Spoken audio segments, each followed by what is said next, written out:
China is winning the 100-year marathon, and that it won't take till 2049 for President Xi to take China to being the preeminent superpower of the world, that Dr. Pillsbury thinks this could happen in the mid-2030s, and that this is the new reality of a China-led world order. As Foreign Minister of India, Dr. Jaishankar, what do you think of this? You know, I heard him. I also had the pleasure of spending some time with him this morning. You know, definitely, in the case of China, I mean, no question, China is today the number two power in terms of its size, in terms of its ability. Yes, there are sectoral areas where it may be even better than that, and I think he gave some examples of it yesterday. I look perhaps in a more detached, objective way. You know, he's an American looking at China. He's a China specialist looking at China. And you know, we've known each other for 40 years. I have great respect and regard for his understanding and his experience with China. I am today an Indian looking at the world. I'm looking at both US and China and a lot of other factors, together. I don't think, it's a binary situation. I don't think the world anymore can be analyzed in terms of a binary competition. I accept that, that these are, I mean, looking at them, that US is still number one, and China today, you could say in many ways, follows thereafter. But I think the situation is much more complex. There are many more variables.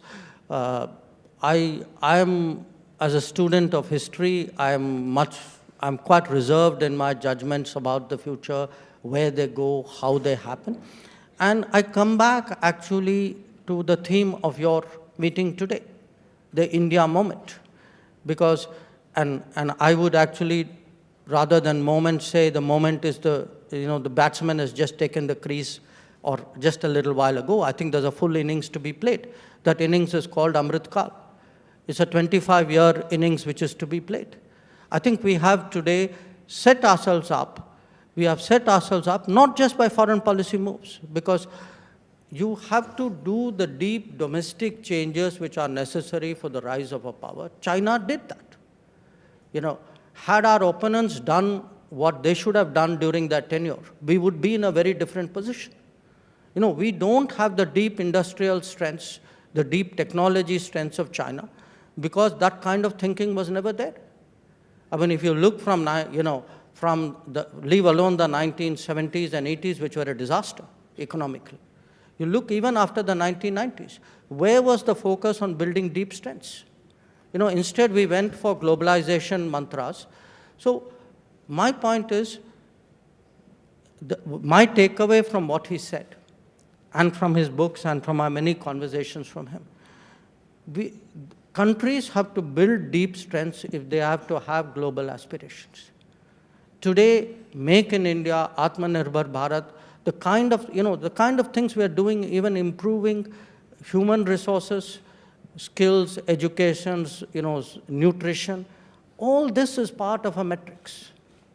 Dr. Pillsbury, you spoke of China's rise to the top of the world by the middle of the next decade.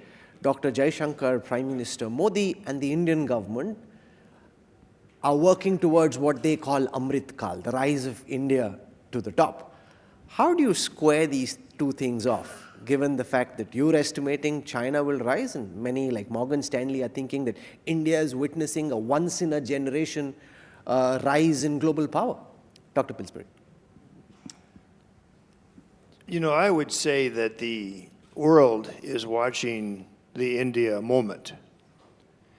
The Indian political leadership has within its hands the chance to be sure that the world is not ruled by a dominant number one China.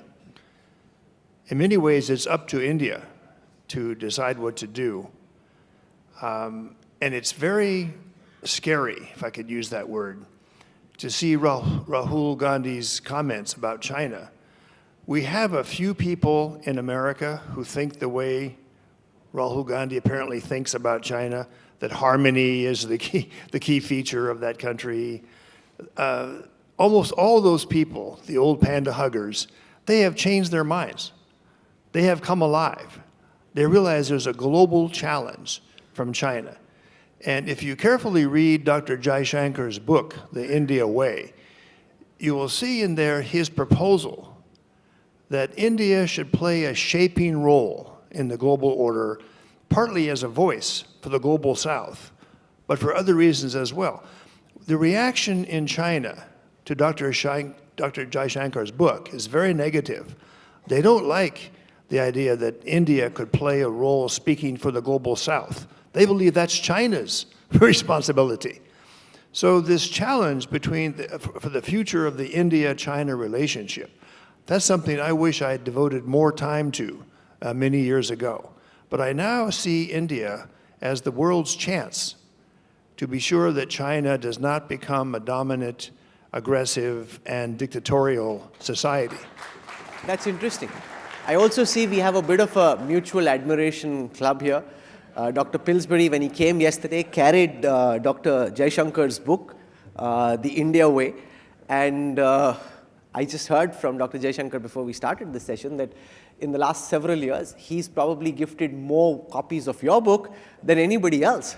So you got a good representative here because he wants people to read what you're writing. In fact, the very interesting thing, and I want to refer to some parts of The India Way. We need to give both the books to Rahul Gandhi.